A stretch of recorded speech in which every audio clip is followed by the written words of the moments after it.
Hello students, मैं रितु हिरन आज आपको मेथड्स ऑफ चाइल्ड स्टडी की अगली विधि एक्सपेरिमेंटल विधि के बारे में चर्चा करूंगी। कल हमने निरीक्षण विधि के बारे में चर्चा की थी। एक्सपेरिमेंटल मेथड, इसे हम कहते हैं प्रयोगात्मक विधि।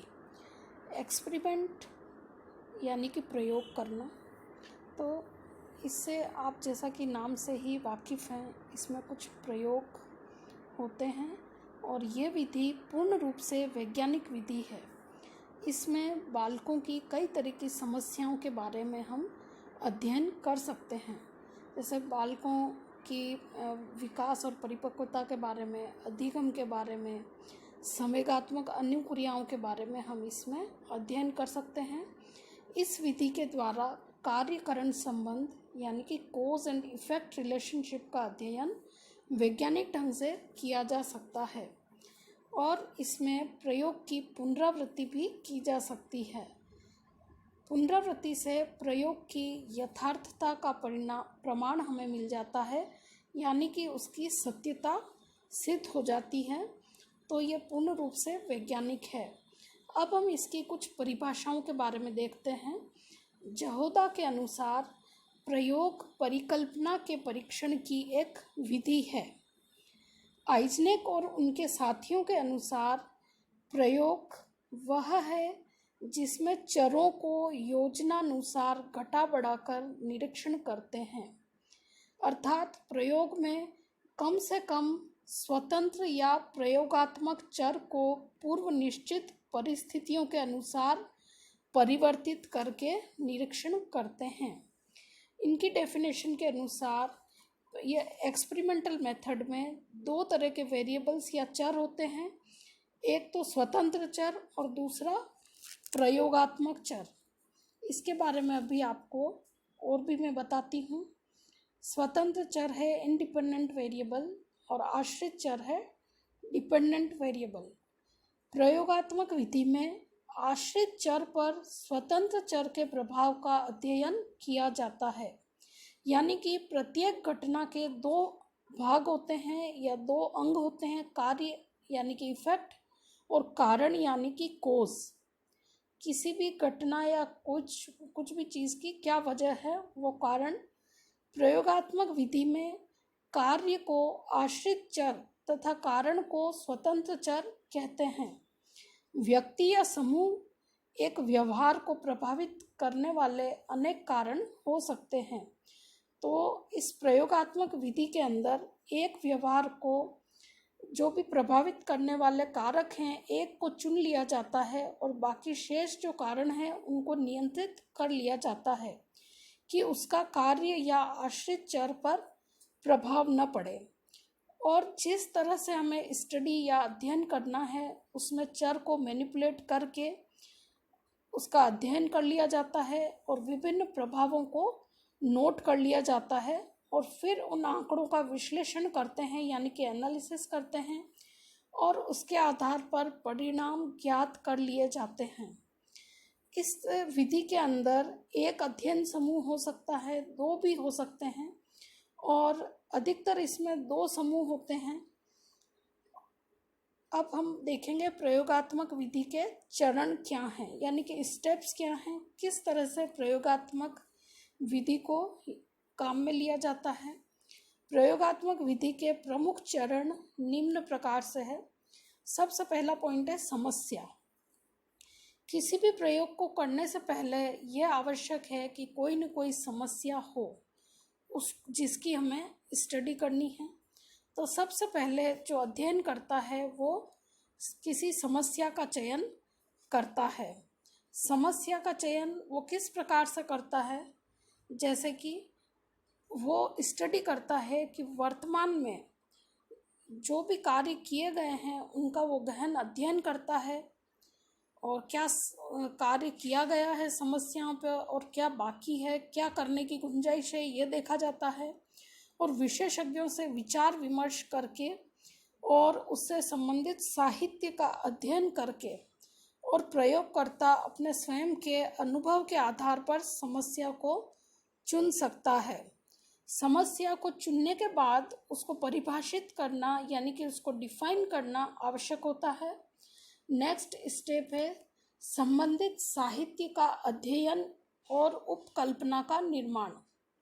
समस्या को चुन लेने के बाद में अध्ययनकर्ता जिस समस्या को चुनता है उससे संबंधित जो भी साहित्य है उसका वो गहन अध्ययन करता है।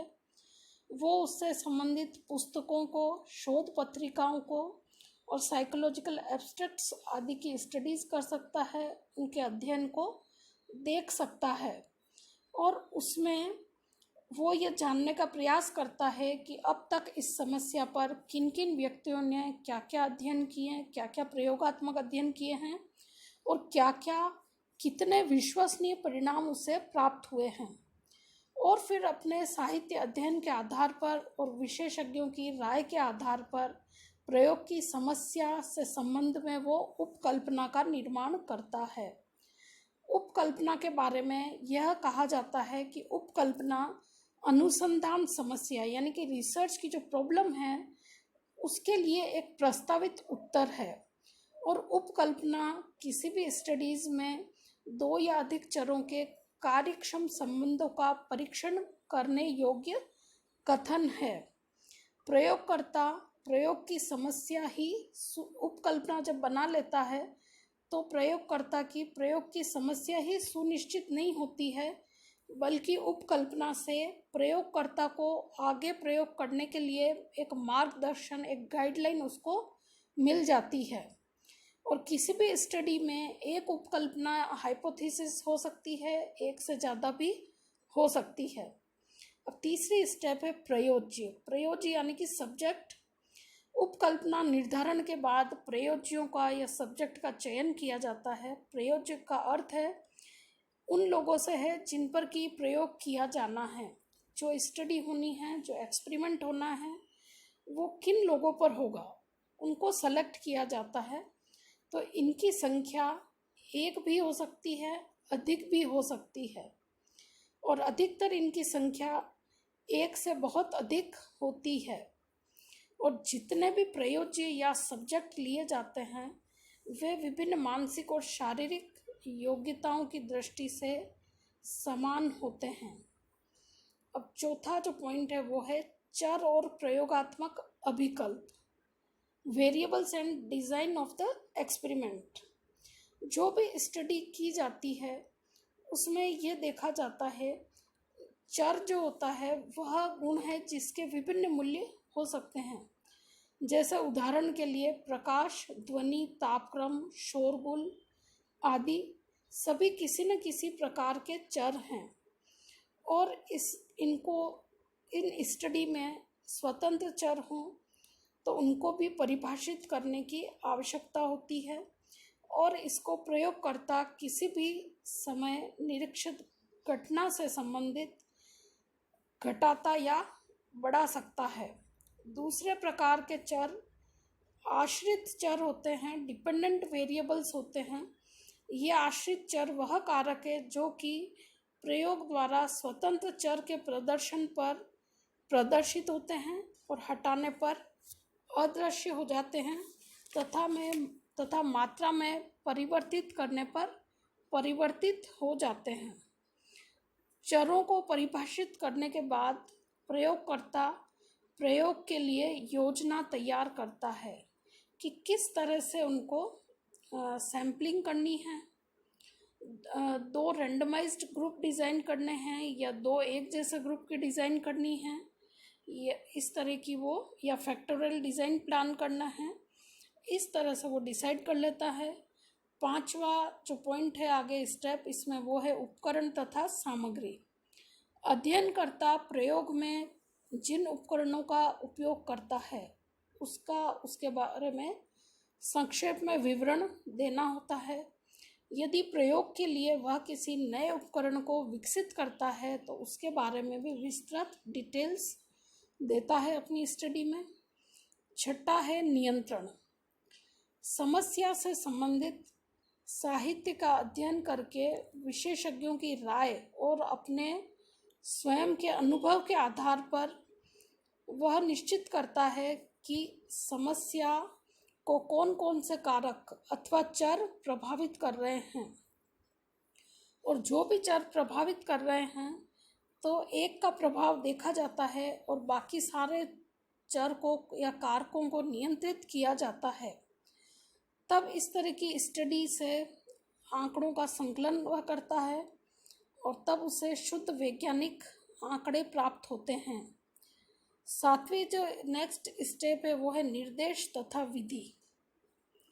नियंत्रण आदि निश्चित कर लेने के बाद प्रयोगकर्ता अपने प्रयोज्यों को या सब्जेक्ट्स को निर्देश देने का निश्चित करता है कि किस तरह से उसकी स्टडी की जानी है और क्या सावधानियां उसको रखनी हैं, और प्रयोज्यों को उसे क्या निर्देश देने हैं, तो वो निर्देश वो उनको देता है और फिर अपनी योजना के अनुसार वो आंकड़ों का संकलन कर लेता है।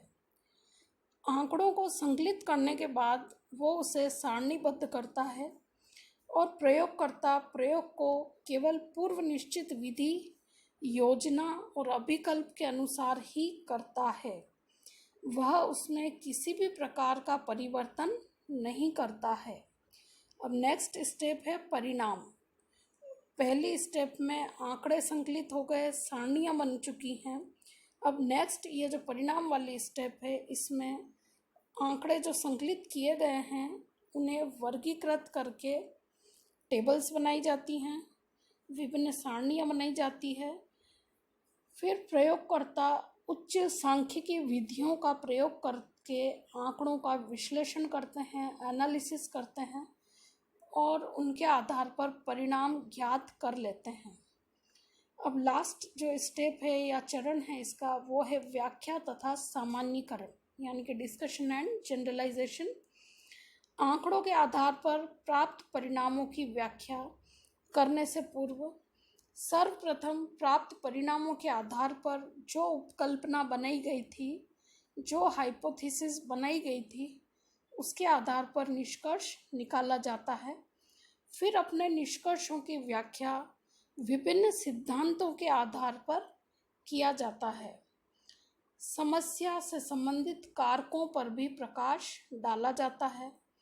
अंत में सामान्यीकरण किया जाता है। उसमें यह देखा जाता है कि जो प्रतिदर्श थे या जो सैंपल्स हैं, उन प्रतिदर्श पर प्राप्त परिणाम कहाँ तक सामान्य जनसंख्या पर लागू होते हैं।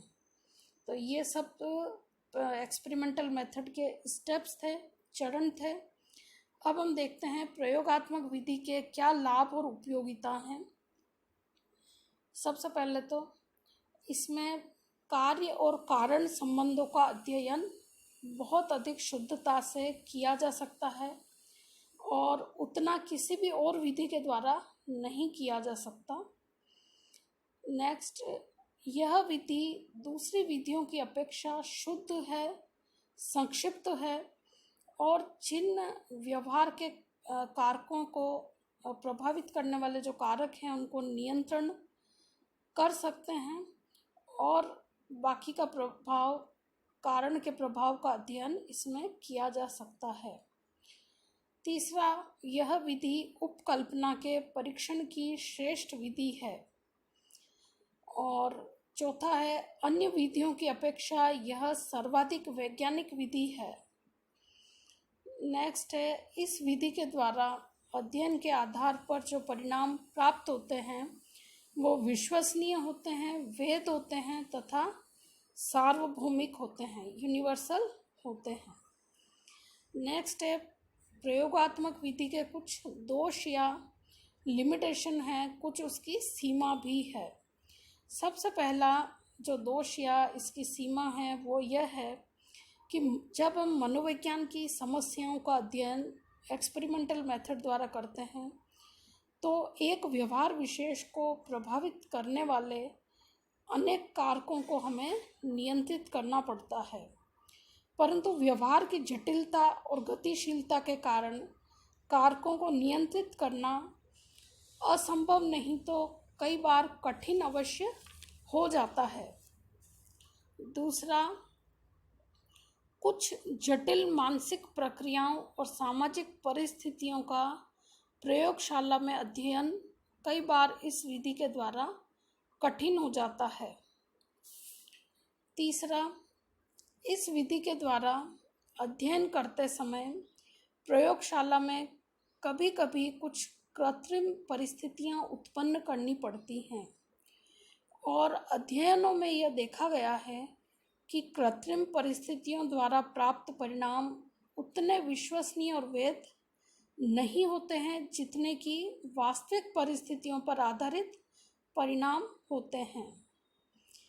और नेक्स्ट, जब प्रयोज्यों को या सब्जेक्ट्स को यह पता चल जाता है कि उन पर प्रयोग किया जा रहा है, तब उनका व्यवहार उतना स्वाभाविक नहीं रहता है जितना कि सामान्य अवस्था में वो कोशिश हो जाते हैं। अतः शुद्ध आंकड़े एकत्र करने में कठिनाई होती है।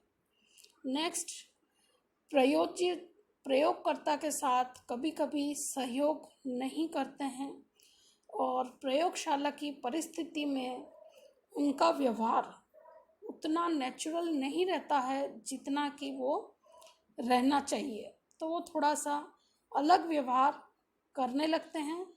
तो मनोवैज्ञानिक समस्या के अंतर्गत इस तरह की समस्याएं आ सकती हैं, ये इनकी सीमा है। धन्यवाद।